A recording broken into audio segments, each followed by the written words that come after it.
Thanks, Felicia. We have so many people from all over the place that have joined us today, and I'm so glad that you're here during our live show. So we are going to talk all things punch needle, and punch needle is honestly one of my favorite things to do. It is one of those hobbies that it's good for getting out some frustration and literally punching through some fabric, but coming up with something really beautiful at the end. So some of the punch needle designs that I've shown on some of the pictures getting ready for this class, we could do something like this where we have like a letter. We could do some kind of design where you have maybe some scenery or a little camping situation. I also love punch needle for like mug rugs or for coasters. So this is a really cool way to make some very awesome designs. Now, one thing I'm going to ask you at the beginning to put into the chat for me is I said in the supply list for this class, I suggested some people get this kit. A kit is a really good way to start this project because it comes with all the different color yarn, it comes with the monk's cloth, it comes with everything you need. So I want to know if you want to see me working on the kit or if you'd like to see me working on one of these pieces that has a letter and a stencil. So let me know if you want me to do a do-it-yourself one or if you want me to work with the kit. I think some of you already purchased the kit, so I think you might want help with that. And it looks like in the chat, we have a lot of kits, so that's awesome. I'll give you some tips on how to do it yourself if you didn't, but I think that the kit is probably the direction that we're going to go with. And I'm going to teach you all about punch needle and teach you some of the do's and don'ts, because there are a couple of things that when I first started, I did not know. And I wish I would have known. And now that I've done it for a while, I kind of understand it a lot better. So if you want to do it yourself and you don't want to use the kit, I did provide a couple of templates. So these are just some cute little pictures. You might have seen in the pictures for this class too, the mushroom design or the little bear, or a coffee mug or a heart or something like that. So you can use these as templates and we can trace them onto some monk's cloth. And then you can use whatever yarn that you happen to have in order to do it yourself and make your own.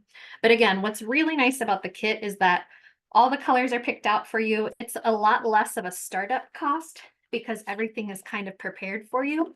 The only thing to be aware of is that these kits do not come with the punch needle themselves, because if you keep buying kits, you're going to have way too many punch needles. So they don't sell them in the kit, they sell them separately. So any kit that has yarn in it, you're going to need a punch needle that is one of these large punch needles. It's wooden, has a wooden handle with a metal tip in it. If you buy a kit that's a small kit like this one, and it uses embroidery floss, then you're going to need a much smaller punch needle. So check and make sure that you're using the right punch needle for the projects. Michael sells two different sizes. We sell this little one for embroidery floss, and we sell this larger one for yarn. So check with your kit and see if your kit is coming with embroidery floss or if your kit is coming with yarn so that you know which punch needle to have. Also kind of cool for Michael's is that in the kids section, kids have fun crafts that we can do too, but they have punch needle kits in the Creatology kids section that actually come with the needles themselves too. So if you want a kit that comes with the needle, you can hit the kids section and you can get that too. But once you have your punch needle, you can use any of the different kits and you can come up with some messages and some different things to do. I love this craft because again, you can just go crazy. And eventually you can turn this craft into something much larger. So if you've ever seen some of those videos on rug tufting is the same exact process, except you might want to use an even bigger piece to kind of hold your fabric and do your punching.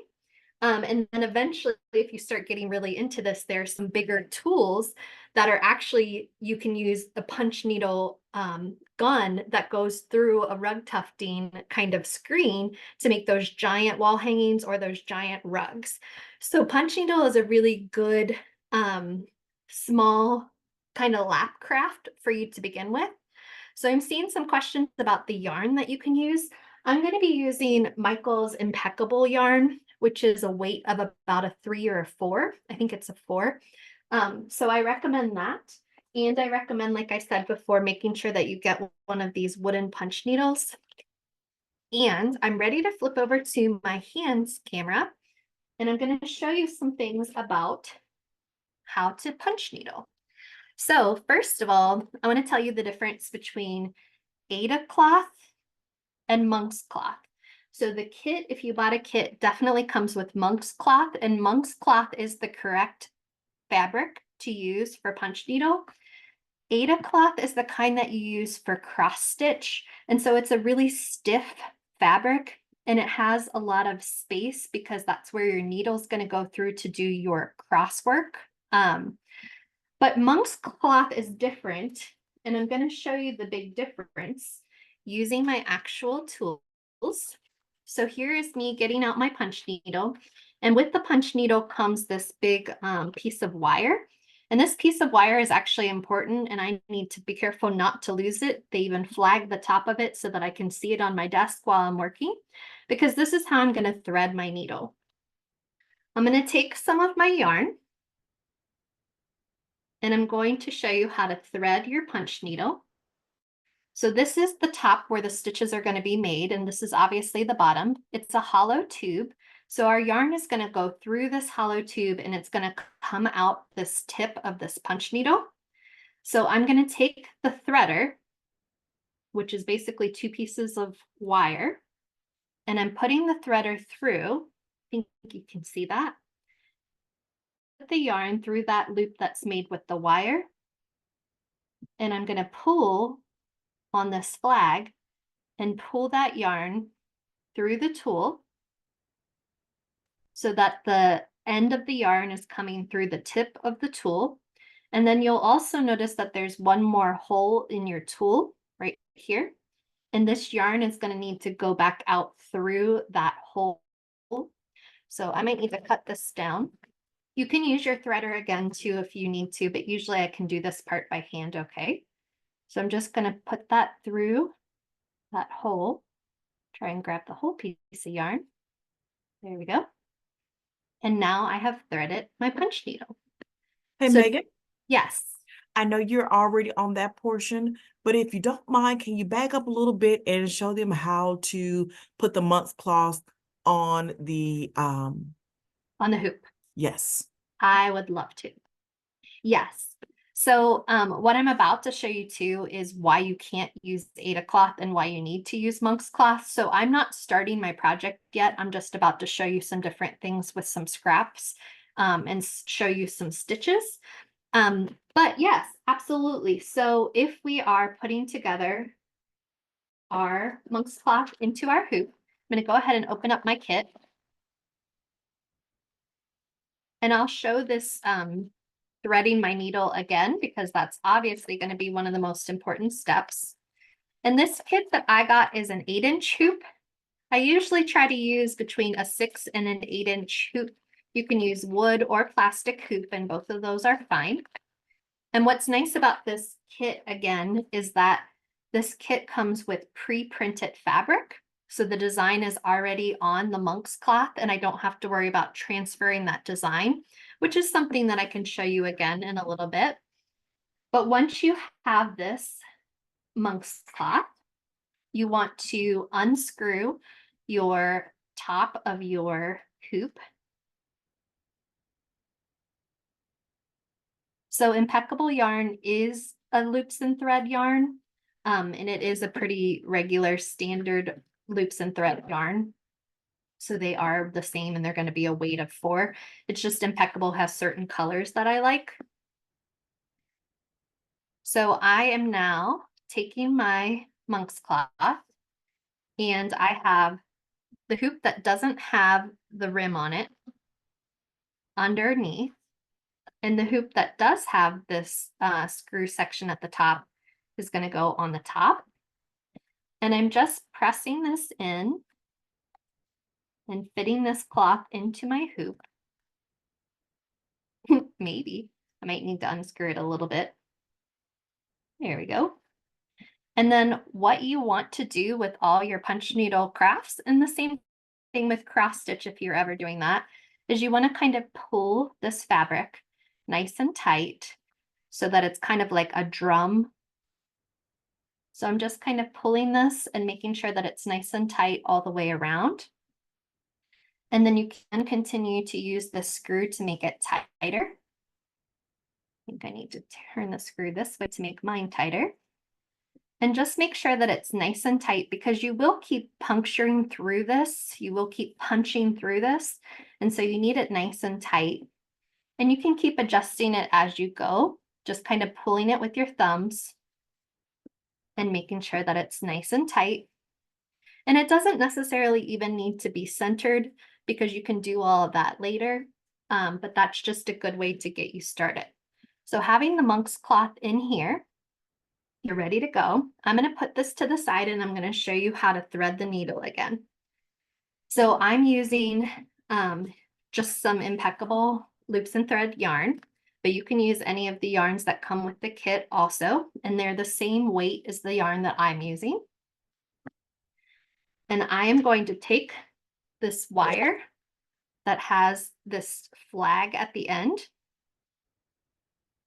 and I'm going to thread this wire through this needle, just kind of keep pushing it through until I see the wire, that loop, come out through the other end. And my flag is at the top of the tool. And then I'm going to stick some of the yarn through the wire loop that's down here. And I'm going to pull through the tool up to the top of the tool where the metal part is. And then there's one more opening at the top of your hook or at the top of your needle that you're going to need to take this tail of this yarn through that. So these wire threaders do come with the tools. Right now, Michael's has a new kit that actually comes with 2 wire threaders, which is really nice because I tend to lose them. Even though they tried so hard to flag it and let me know where they are, I can't help it. I tend to lose it. So if you do lose it, you can make a new one just out of 2 pieces of or 1 piece of wire and fold it in half. That's basically what this threader is. Just a way for it to be able to go through that wooden part. So you can use the threader to go through the hole also.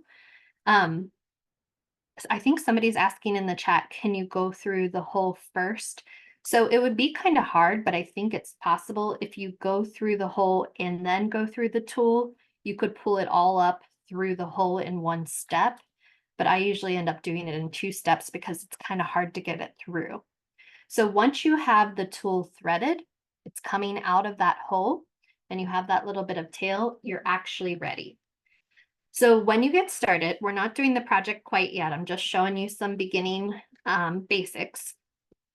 We have a good side and we have a bad side of our work. And it's really your decision what is the good side and what is the bad side. So one of your sides is going to have stitches and one of your side is going to have loops. So here's a small one. This side has embroidery floss size stitches. This side has embroidery floss side loops. So sometimes you want your design to be fluffy on purpose, and sometimes you like the look of that. And sometimes you want it to be more precise and more exact, so you want to use the stitch side. If you are doing something like a letter, like the one I was showing you before, you probably want to use the stitch side for that one. Because if you want it to look very exact, you want to use the stitch side. The loop side is going to be backwards if you're doing something like a letter. So we have to think about which side you want kind of before you get started. So if yours is just a big bundle of colors, I think that the loop side is fluffy and nice and fun. And if you want it to be something precise that actually says a word or says a phrase or has a letter that's directional, I think you're going to want to use the stitch side. So that's kind of up to you. And I'll show you the difference again. So I have this needle and I have my monk's cloth. And just the basics of punch needle is you take this trough of the tool and it has this like point here at the end. And that point goes through the monk's cloth over here on this side. If you're using floss, you should use 3 of the strings. So I pulled this through so that it was loose. And then going back to my other side, I'm going to lift up my needle, and when it gets to the top of the fabric, I'm just going to kind of drag it across. I'm not going to lift it away from the fabric and push it back down. Then I'm going to lift it up and drag it across the fabric and push it back down. Lift it up and drag it and push it back down. And this is the motion over and over again that's going to make your stitches. And on this side, you can see that I'm starting to collect some loops. And if you lift it up and pull it away from the fabric, you're going to see how it starts to unwind or untangle. So then I can just pull the yarn through the end of my tool to get me nice and close to the fabric again. And I'm going to push back down. So when you're actually doing the punch needle, the opening of the needle is always going to be going in the direction of wherever your design is going. So if I'm about to go over here, I want the opening of my needle to be facing in that direction. If I want to start coming back down, then I want to twist the needle. So see how now the opening is towards me. So the opening of the needle is always going to face in the direction that your stitches are going. And the more stitches that you put into a certain area, you're going to be able to cover the base fabric. You won't be able to see as much of that base fabric anymore. And also on the back, I'll show you what's happening in terms of the loops. So there's sometimes some resistance, but not a ton. And I can come back to the needle again for sure. Something we'll do pretty often in this project, so you'll eventually get the hang of it. And I'm just doing an outline, and then I'm going back in and I'm filling in all of this base fabric space with these stitches. My stitches are not very long. They're pretty close together. And I'm always making sure that I have some yarn that's kind of loose. If your yarn becomes too tight, it will kind of pull your stitches back out if there's tension. So I'm about to kind of complete this little space right here, and then I'll show you what the other side looks like. So when you finish an area with a particular color, I still have my needle threaded. I'm going to pull the yarn from my needle, and I'm going to pull the needle out of my fabric, and I'm going to cut.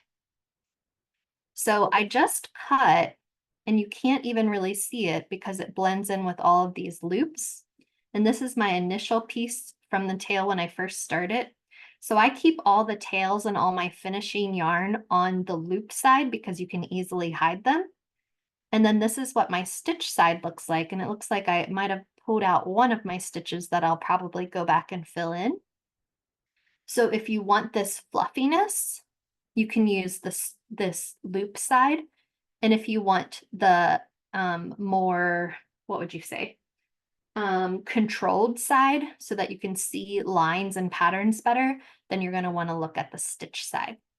So Hey, here, Meghan, sure, go for it. can you address again if your stitches pull out, how to Yep. correct it? Yep. So here are some things that often happen. If I'm holding my punch needle like this is a bad idea because I'm kind of restricting that yarn flow. And when you try and make another stitch, it might not let you, or it might pull back out like that. Because I'm keeping the tension, I need to keep that string free and easy moving out the back of this punch needle. And when I go through at the very beginning, I always want to start my very first stitch with my extra yarn on the side that's going to have my loops, which is the back side. And I probably want to leave about an inch or two of a tail. And in order to leave a tail, I just kind of pulled the yarn through that tool again. Now on this side, if I try to go too long, with a stitch. So I tried to go over a really big area. See how when I try and go to the next stitch, it just pulls back up? So you have to keep your stitches relatively close together in order for them to stay.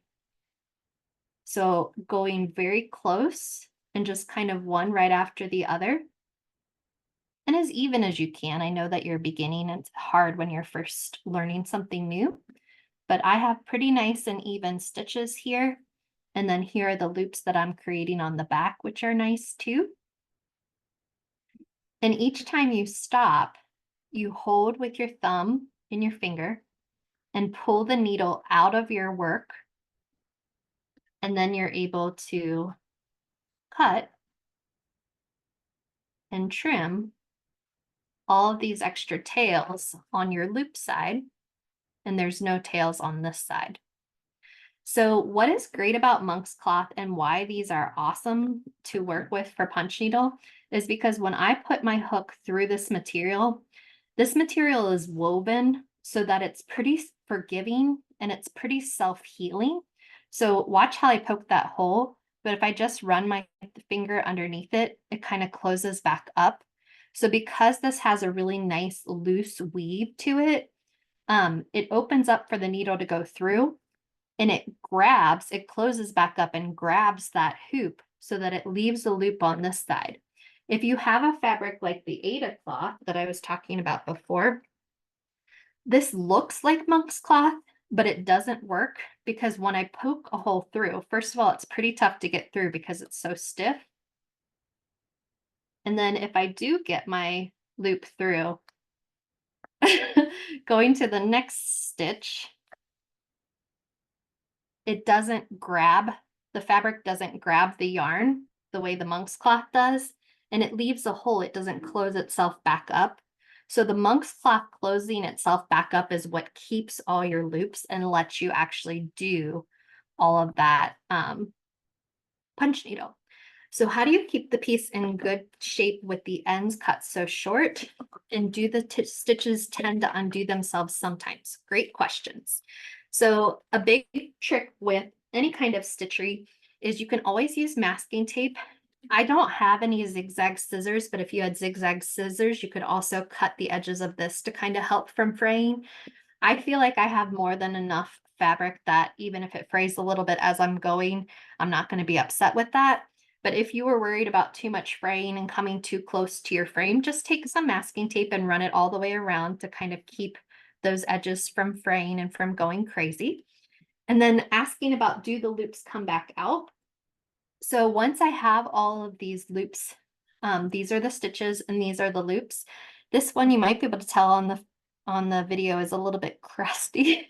And it's a little bit crusty because I purposely put some glue. There's tufting glue. You can also use Mod Podge. You can also use all different kinds of things. And by putting some glue here, you can't pull these stitches back out because this glue is keeping these stitches from going through the fabric. So that's one way to keep your stitches from falling out, is once you're finished to kind of seal your project with some tufting glue or with some Mod Podge or with some, you can use hot glue and you can put a piece of felt on it. I think this one right here, I made into a coaster. So I put some cardboard behind it and then wrap the edges around that. And then I could even go one step further and hot glue a little piece of wood onto here and have a really nice sturdy coaster. So that's another idea for you to finish your projects. Some projects, when you're done, keeping them in the hoop, they're just really pretty to hang on the wall. So this is one done using embroidery floss, and this is a punch needle kit that Michael sells. So all of these are good for you to either hang or to use later on as some other piece. So is there one that you prefer for the backing? I think Mod Podge did just fine for me. So that's usually something a lot of crafters have in their house. So I think that's a good idea too. So do you keep stitching in the spaces around the weave, or can you punch through a weave fiber? Do you keep the stitches? Do you need to keep stitches in the spaces around the weave? Oh, okay. I think I know what you're talking about. So on the monk's cloth, you obviously have some crisscrosses because you have a weaved fabric. So it is best if your needle can go through one of the spaces in between that. But honestly, I can't even see that and I can't tell that. And if it happens to go in the middle of one of the weaves, it's really going to be fine. So as long as you can get it through the material, where you get it through the material is not important because monk's cloth is really forgiving. And like I said, this hole, I just touch with the back of my finger and it's gone already. So monk's cloth is awesome. I don't know if monks invented it, but I don't know who invented it, but it's amazing and it's awesome and I love it. So I think with all of this said, I'm ready to actually start on the kit. So thank you for the questions in the chat. That is good. Everybody needs to know those things. So thank you for sharing those. Whoa, throwing things. In the kit, it comes with the different colors of yarn, and it does have some directions about where the color placement goes if you actually want your finished project to look like this. Whenever I'm starting a project, I usually start somewhere in the middle and work my way out. I don't like to start on the edges and work in. I like to start in the middle. So the middle of our sun is this beautiful bright yellow. So I'm going to take some of this beautiful bright yellow and I am going to thread my punch needle one more time. So those of you who are still stuck on threading your punch needle, let's see if we can help you this time. Hey, So Megan, yeah, sorry, I got another quick question. sure. It the person is asking, the glue goes on the front or the back of the project? The glue goes on the side that is the bad side of your project. So on my letter, the glue went on the loop side because I wanted the stitches to be my finished side, if that makes sense. If I was doing something like this fluffy, rainbowy kind of pattern, this is my finished side with the loops. So I would put the glue on the stitches side. So honestly, the glue part depends on which side you like for your finished project. If you're doing a pillow or if you're doing a little thing like that, you probably want loops showing. So you want to glue down the other side. And you don't have to put a glue on the back. You can use like hot glue and use felt. And that can kind of attach all those stitches to the felt too. So if you don't want to just put a layer of glue on your project and you just want to put a backing onto it, like with a piece of felt or a piece of wood or something like that, you can do that too and just quickly wrap it back up and glue it down, cut off any excess that you want to, and have a nice little coaster, have a nice little piece that you can put onto something else. If you're a seamstress, you can sew this onto a pillow. You can make a bigger section. You can sew it onto different things too. Because monk's cloth is good for sewing also. Wouldn't you know it? So here we go. Here's our threader. The wire loop is going through the metal part of my punch needle. And I'm pushing this loop all the way through to the end so that the wire loop is coming out of the end of my punch needle. I'm opening up my yellow yarn. It's got a little bit of a packaging on it. And I'm going to find the end of my yarn. Here we go. And I'm going to put the end of my yellow yarn through where that wire loop is holding. So I love that a lot of you are trying along with me right now. If you start to get lost or frustrated, we will have this video available on YouTube later. Or if you didn't get a chance to purchase your kit yet, you can go back and watch this video again later on YouTube. So now I have threaded this yarn through the wire loop, and I'm going to pull on the flag, and I'm going to pull the yarn through the tool so that it comes out at the metal section. And then there's one last step, is to make sure that it goes through this last remaining hole on my tool. And it's going to go through so that it comes out the back. And you want to leave, you can leave as much of a tail as you want to, but you probably want to leave at least an inch of the yarn hanging out the back of this. And when I begin with my project, I have it nice and tight in my hoop, and I'm going to go and do an outline of this yellow portion of the sun. And remember that the opening of your punch needle is always going to go in the direction that you're punching with. And you want to keep your yarn kind of loose behind your tool and make sure that it's not getting caught on anything, because if it gets caught on something, you're not going to be able to make a stitch and you're going to get stopped. So at the very beginning, I'm going to find a corner, I'm going to punch through and flip over, and I'm going to pull to make sure that the tail is going to stay on this side where all my loops are going to gather. So I just made my tail a little bit shorter by just pulling on this yarn and making it come back this way, or you can pull on it this way to make a longer tail. So just pull your yarn to be able to give yourself a little bit of a tail. And then the monk's cloth is going to grab it, and I want the opening of my punch needle to be facing in the direction I'm about to go. And I'm just going to drag it barely across the fabric a little bit and go back down. And I'm going to drag it across and go back down. And I'm just going to keep following that line and keeping my tool open in the direction that I'm going.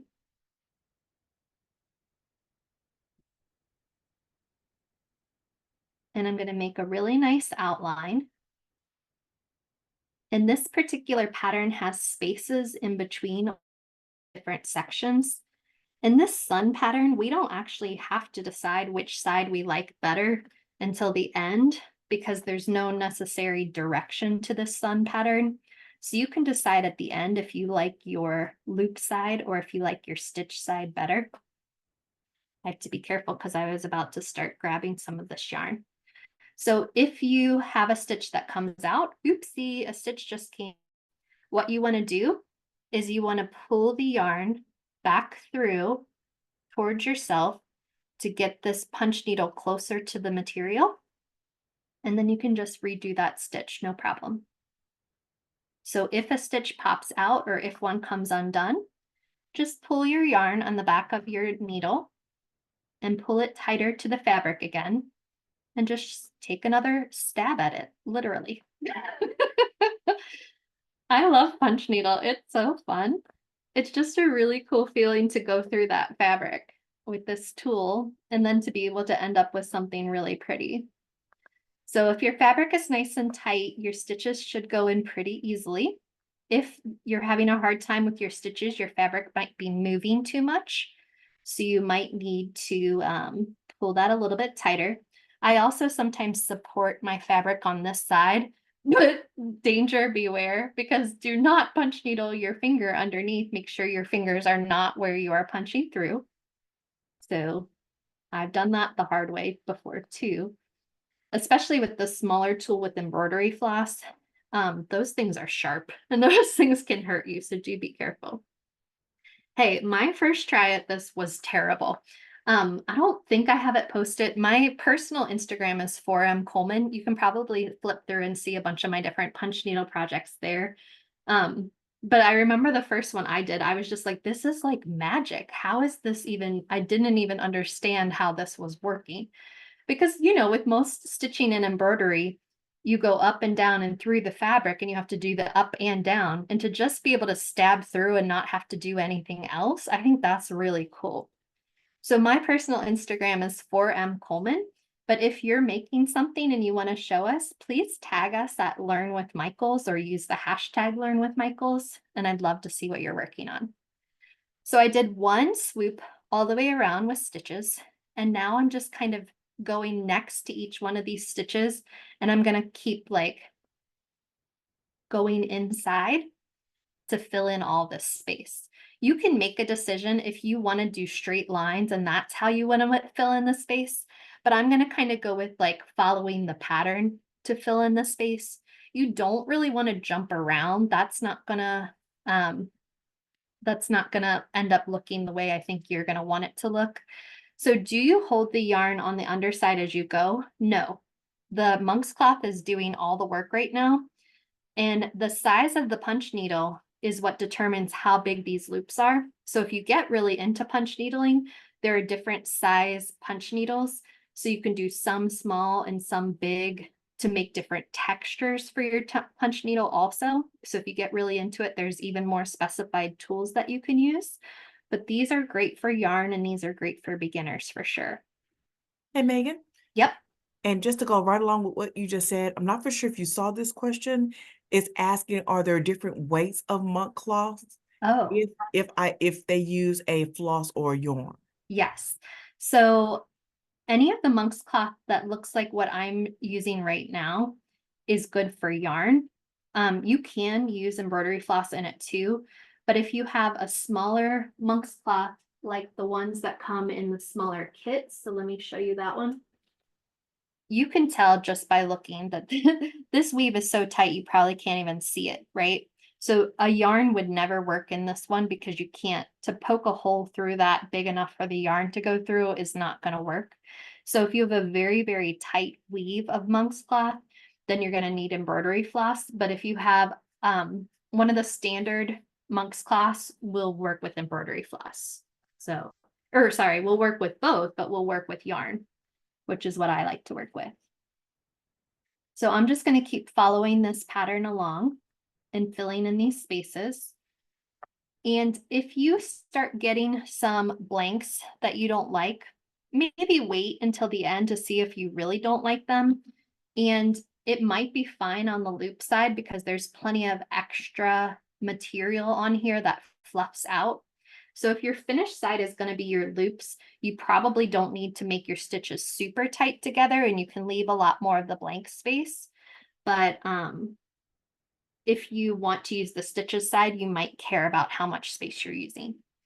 So for some reason, my wire won't make it all the way through the needle. That has happened to me before too. What it usually means is that it's getting stuck somewhere on the wood part of your needle. Oh, I'm like, where's my needle? It's in my yarn. I have another one. So sometimes it might be getting, your wire might be getting stuck going through. So what I would recommend for that is when you put this wire through, just really kind of keep shoving that through until it gets past whatever might be kind of blocking the way. If you even have something else small to go through it, or maybe something a little thicker than this to make sure there's nothing actually clogging your needle, that might be a good idea too, to make sure that your yarn can easily come through that. So if you have more questions as we're going, let me know, but it looks like some of you are off and running with your project. So keep the open part of your needle in the direction that you're going and just drag it along the cloth. Don't pull it away from the cloth because when you pull it away from the cloth, you're going to unravel some of your stitches. If some of your stitches unravel, just go back to the back of your punch needle and pull that yarn closer to your fabric. If your stitches aren't catching, I'm hoping that you're using the right cloth.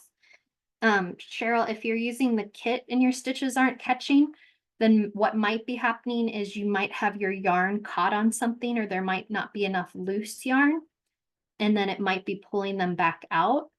Maybe also try a little bit closer together with your stitches and see if any of those things are helping. And let us know if you're still having trouble so that we can try and help.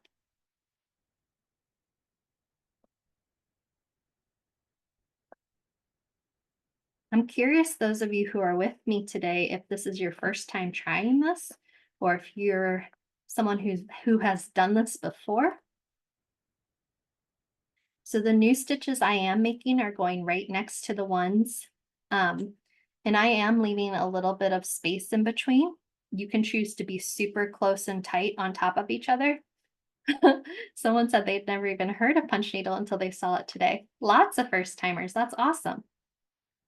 So every Thursday and Friday, I teach different classes. Yesterday, I was teaching wood burning, and today I'm teaching punch needles. So I'm one of those people who likes to try a lot of different things. So if you want to kind of dabble in lots of different crafts with me on Thursdays and Fridays, I'd love for you to join me again. But this was one that when I picked it up, I was like, oh, this is my thing. This is my jam. I love this. It's just really relaxing. It can also be used to release some frustration or anger because I love that act of punching through the fabric. That kind of makes me happy too. I love a good piñata and busting things up sometimes. So I've just been picking up a lot of these crafts as I go. So a lot of the lessons I'm teaching you are things that I've learned from my own experience with the craft of I tried it a couple of times and I did not know how to do this, or this. And so I maybe sought out another expert or watched some videos or, kept trying, experimenting. Felicia and I were just talking about how as crafters we make it look so easy, but it's not always. It's a lot of work and experimentation. It's not just magic. So if your design has a little bit more detail and you want it to stand out, um, you can. So for example, in this embroidery floss sloth, which is a super cute kit we have, the eyes are not punch needled. The eyes are actually just threaded with some like normal stitches, like how you would do embroidery stitches.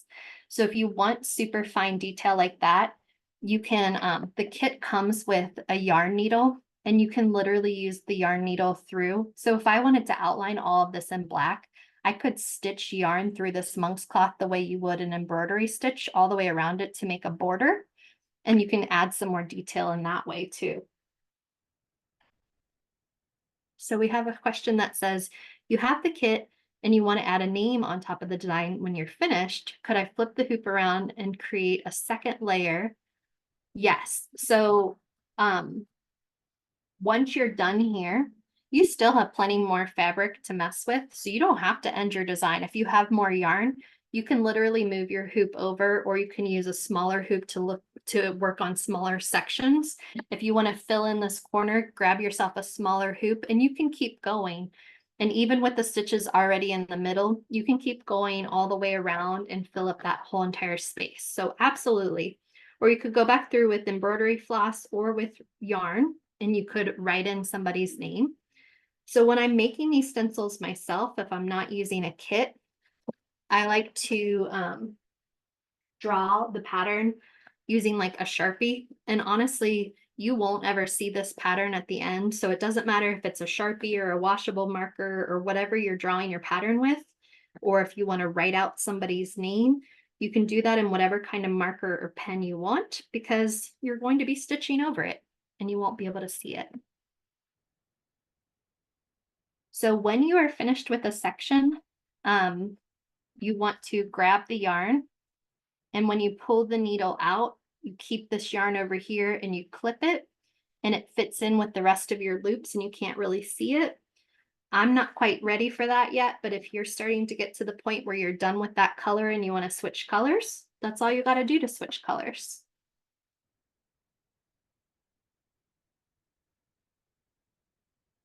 Felicia, are there other questions I've missed, you think? I don't think so, but I'm gonna go back through just to Okay, thank you. make sure. But while I have the mic open, I am dropping the handout again in case you missed it at the beginning, Cool. so that this is not the same design as she is currently working on, Is but this it one? is the very first one in the beginning in Yeah, case you need it. thank you. So yeah, if you want to buy your own monk's cloth and buy your own yarn and just keep going with different patterns, this is very travel friendly. I'm trying to think if I have gone through. I'm pretty positive you can go through with the punch needle and you're not going to get stopped. Knitting needles, sometimes they try and stop you. Crochet hooks are usually okay, and I do think that this will be okay too. But with your scissors, make sure that you check the size of your scissors because there are certain sizes that are not allowed. So that might be the tricky part with traveling with punch needle. So if you overlap a stitch with the previous stitch, that's okay. You're allowed to do that. But what you don't want to do is just like lift it up and try and start doing another section. Because if I just lift this up and start trying to do this other section, do you see how that's going to make a really wonky long stitch? It's not going to work that way. But yeah, if you want to go back and fill in a gap, you can go over stitches you already have and fill in those gaps. That's okay. I'm pretty close to the middle of my sun being finished. I think I posted a picture on my Instagram forum, Coleman, the other day of a fox. And you could decide if you like the stitch side better or the loop side better, because sometimes it's hard for me to even decide which side I end up liking the best. Just depends on the project, and it definitely depends on the design. You'll probably notice that I'm turning my hoop a lot. So do you use monk's cloth with embroidery thread too? You can. It will work. But if you're using embroidery floss, you just need a much smaller needle. And someone asked at the very beginning, I don't know if you caught that, about how many strands to use. So embroidery floss usually comes with 6 strands, and most punch needle projects just use 3 strands at a time. So you need to separate those strands of your embroidery floss. So I'm at the end of my portion, and I have left the thread so far, the yarn, in the needle, but I'm about to grab it with my thumb, and I'm going to pull the punch needle out and leave that big loop. And I'm going to cut that big loop down, and you're never even going to be able to find that loop again. So here's my tail that I started with. And I hide the tails on the side that has the loops because those are longer pieces of thread and it's easier for you to hide those in there. And then this is my stitches side. So here's my stitch and here's my loops. And with this one, I might actually like the loop side better for this finished project. So if your stitches are still not catching, how am I to thread the hole in the top? So I'll do that again because I'm about to switch colors. So maybe it's not catching because maybe you weren't able to get your thread or your yarn through this punch needle. So we'll check that when we do our next section. And another question is, does it matter if you go around or if you go in a repetitive horizontal design? You can do it either way. So I like to go around and keep building inside and inside and inside and kind of like spiraling in. But if you want to just go row by row by row by row by row, you can absolutely do that. And sometimes it makes more sense to do it that way, depending on what the design is. So I'm going to switch colors, and I am going to switch to a pink. And I have a pink section that's right here on this small piece over here. And I'm going to go through threading my punch needle again. So you're going to see that whole process. And we'll see how far I get on the project today in class, but then I'm going to keep working on this so that I can post the finished project. And if anybody else is working on one and will post their finished projects, I would love to see what you're doing. And you can tag those at Learn with Michaels. If you're not following Learn with Michaels yet, you should. You can keep up with all the different classes that we have and in-store events. This weekend, there's an event that you go into the store and you buy a canvas, and they're going to teach you how to do like a pop art Andy Warhol kind of style of painting. So it's free for you to use all the paints. You just have to buy the canvas. So check that out if you can. All right, I'm ready to thread this needle one more time. So when I'm threading this needle, thank you, I have the wire going through. If it's getting stuck, just keep kind of pushing it through in order to get it past whatever it might be stuck at. Also kind of check your wires and make sure that your wire is giving you a nice line to go through. I'm going to put my pink yarn this time through this wire. It doesn't matter if you go toward yourself or away from yourself. And then I'm going to pull on the flag and pull that yarn through the punch needle. And then I'm going to take the punch needle yarn and I'm going to go back. So here is the opening is facing up. I want the yarn to go down. So maybe you accidentally had it like kind of wrapped around, and maybe that's why some of your stitches weren't catching. But I'm going to go ahead and push this through this hole.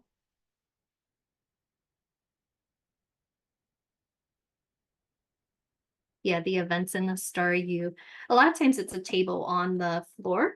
And so it's kind of a craft and go sort of situation. So now I'm going to go ahead and go into this section. And my first stitch, when I go through, I'm going to pull the yarn up so that the tail is on the side with all my loops. And then I'm going to do the outline of this section. And I'm keeping the punch needle opening facing in the direction that I'm going.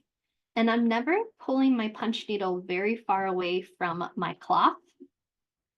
And I'm making sure that I always keep some loose yarn behind where I'm working. If there's any kind of tension, it's going to pull stitches out.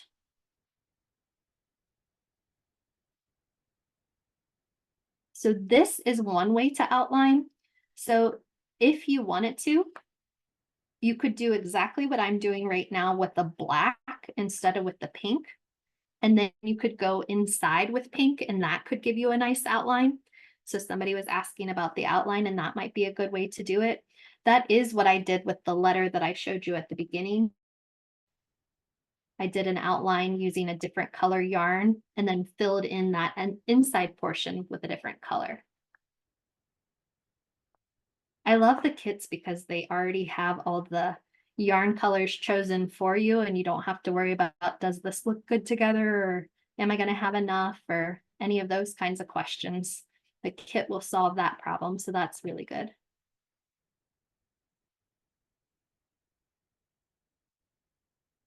And that time I made a straight line, and I'm just going to go and make another straight line next to it to kind of show you, instead of spiraling, how you can keep doing those straight lines and it's still going to look pretty nice.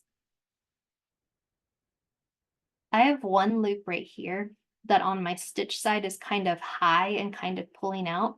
So I'm going to go to the other side and I can actually kind of pull these away from the cloth. And that was able to get that stitch to go down flat by pulling the back and finding which loop it was attached to and pulling the loop side through. So that's another kind of trick that I've learned along the way.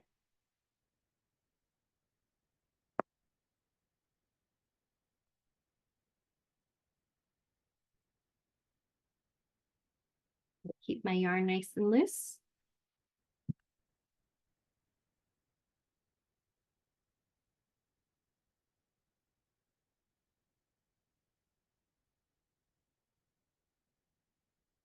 And I'm just about finished with this section, so I'll remind you how to finish this section again.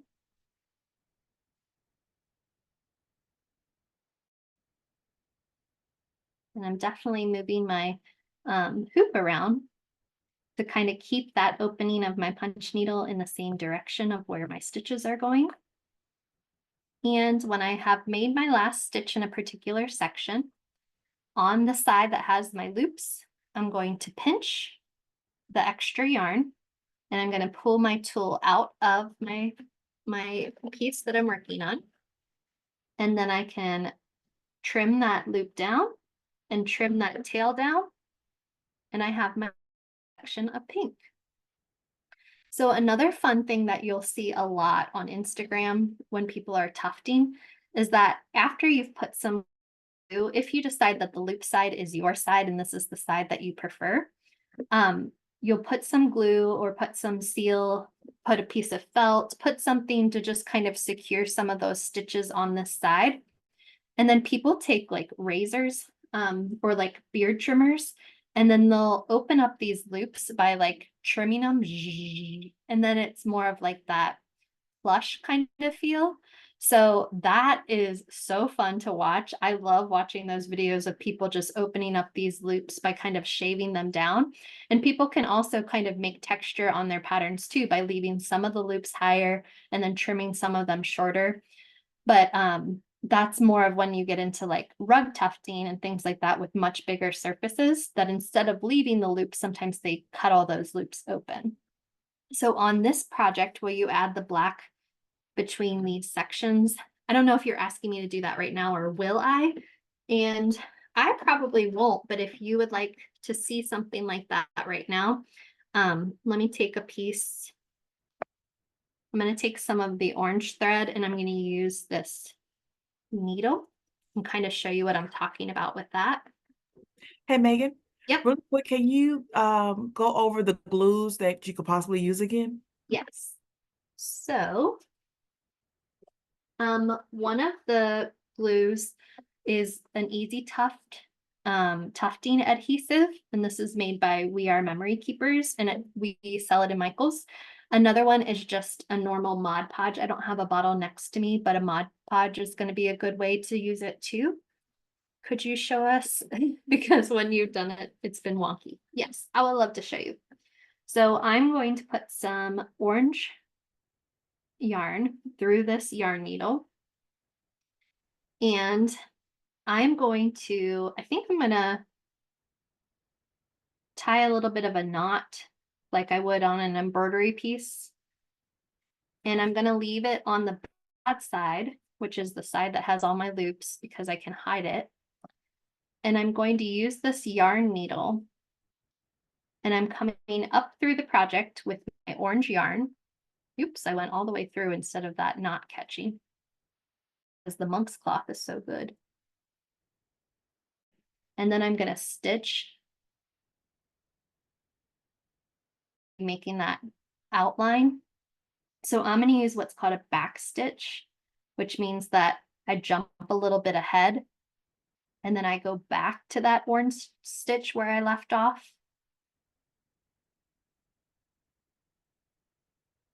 And then I jump a little bit ahead again and I go back to that orange stitch.